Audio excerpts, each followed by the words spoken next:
Theta పురాణానికి స్వాగతం. ఎవడు అడిగాడు నిన్ను? నేనెవరో తెలిసిన వాళ్ళకి హాయ్, తెలియని వాళ్ళకి నమస్తే. Today is day 45 of my no sugar no junk challenge of 2026. Week days లో ఫిట్నెస్ గురించి చెప్తేనే విని వదిలేస్తారు. ఇంకా వీకెండ్ చెప్పానంటే అలా స్క్రోల్ చేసి పడుతుంటారు. సో అందుకే ఇంకేదైనా చెప్దాం అనుకుంటున్నా.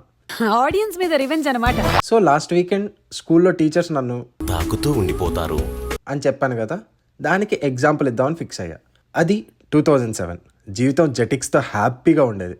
పవర్ రేంజర్స్లో వాళ్ళు పడే కష్టాలు తప్ప మనకి పర్సనల్గా ఎటువంటి కష్టాలు ఉండేవి కాదు.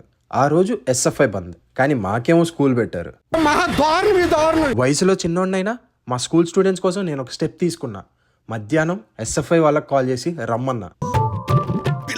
కానీ నా దరిద్రం మా టీచర్స్కి దొరికిపోయా. ఏముంది, మధ్యాహ్నం చెక్కేశారు.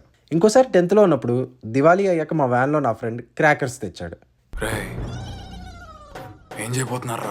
ఏం లేదు, అలా లాస్ట్ సీట్లో నుంచి అలా క్రాకర్స్ వెలిగించి బయటకు వేస్తూ ఉన్నాం. ఒకటి స్పీడ్ బ్రేకర్ వల్ల వ్యాన్లోనే పేలింది. ఇంకా నెక్స్ట్ డే మా ప్రిన్సిపల్ సార్ గారు పాపం క్లాప్స్ కొడుతుంటే నేను మధ్యలో తలబెట్టాల్సి వచ్చింది అనమాట. అంటే అలా చిన్నప్పటి నుంచే మనం మింగులకు మరిగిన హంగ్రీ చీతలా అయ్యాం.